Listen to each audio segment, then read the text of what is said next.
Magandang gabi po sa inyong lahat. Ngayon ipapakita ko sa inyo ang mutya sa wati.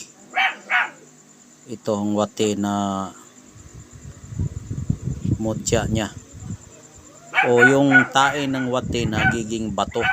Nagiging mutya po ang tae ng wati. Ito. Kung nakakakita na kayo ng wati na nakatira po yan siya sa putik na parang sasing, ito po yon ang kanilang tae. Nagiging bato po ang kanilang tae. Ayan. Kaya ang gamit po sa tae ng wati ay maganda po ito sa proteksyon. Proteksyon ito sa kulam, barang, daot, tagilpo, at kung ano mang palipad hangin na ipapatay sa tao. Ito ang gamot na sumpa sa mga manggagamot na mangkukulam, mambabarang, at yung nagpapalipad ng mga masasamang espiritu. Ito po ang sumpa na pwede mong gamitin para lahat ng may sakit na natamaan ng barang, daot at tagilpo. Ito po ay gamot. Ang paggamit po nito ay ibabad mo ito sa tubig at lagyan ng may lagam-gam na tubig. Inumin mo pagkatapos ng 15 minutes, inumin mo. Mawala ang sakit ng barang, daot, tagilpo at kahit ano pa. Basta gawa lang ng mga mangkukulam, mambabarang yung sakit mo. Maliban lang kapag yung sakit mo ay natural na sakit sa katawan na hindi gawa-gawa ng mga masasamang loob, ay hindi po yan mawala dito. Pero kapag ang maggawa nito yung mga masasamang espiritu na mga palipad hangin, barang, daot, hilo, ito ang pwedeng maigamot sa mga tao na naggawa. Kapag makainom ka nito, yung nagawa ng mga masasama ay babalik sa kanila ang kanilang mga ginagawa. Ganyan po katindi ang mutya sa tae ng wati, o yung makikita mo sa karagatan nga sasing. Yun, pero dito sa ito, nakukuha ko ito sa hindi sa karagatan, nakuha ko ito sa bukid na hindi dagat. Kasi yung wati sa amin Bisaya, yung parang bitok siya. O yun, parang bitok na pwede yan siya sa bingwit, ipaon sa isda na magbingit ka. Ito po ang mutya niya na tae ng wati. Ayan. Ang nakakaalam po sa wati yung mga Bisaya lang. Pero yung mga Tagalog, hindi nila alam kung ano yung wati. Ang alam nila sasing sa dagat. Kung nakita kay sasing ng dagat, ganyan ang hitsura sa hindi dagat, diyan sa bukid. Na parang sasing siya pero hindi siya sasing, nandiyan sa bukid. Ang tawag po yan sa Bisaya, wati. Kaya ito po yung tae niya, nagiging bato na. Kaya yan ay gamot sa kulam, barang, daot, hilo at tagilpo. Ibabad mo lang yan sa tubig, tapos lagyan mo ng maligam-gam na tubig. Ito na po ang gamot.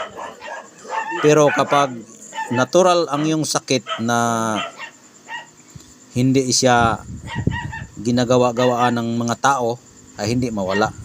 Kailangan magpatingin ka sa doktor. Pero kapag gawa-gawa ng tao, ito ang pwede mong gamitin. Ang naggawa sa iyo ay babalik sa kanila dahil nga sila din ay nagtatae. Lahat ng nagtatae na gumagawa ng mga masasama, kapag ito ang dinala mo na ipanggamot mo sa natamaan sa kanilang ginagawa, ay magtatae din sila hanggang sila ay mawala o mamatay, parang malason sila.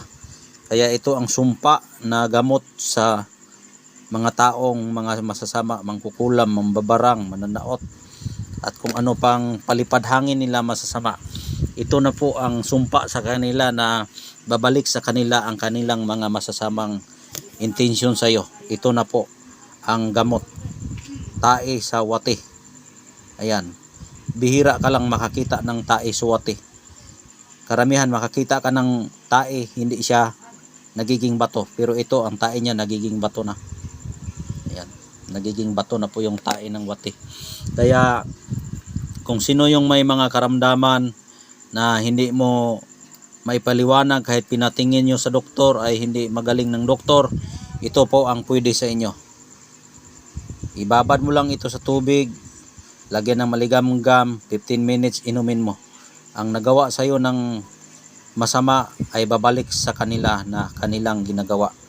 Kaya ito ang sumpa para sila ay masumbalikan sa kanilang ginagawa. Kaya sa interesado po nito, sa naniniwala po sa ganitong kwento, sa mga karunungan na lihim na hindi maipaliwanag sa mga nag-aaral sa material, ito po ang spiritual na pag-aaral na mismo lang ang nakakaalam yung guided sa mga himinasyon sa espiritu.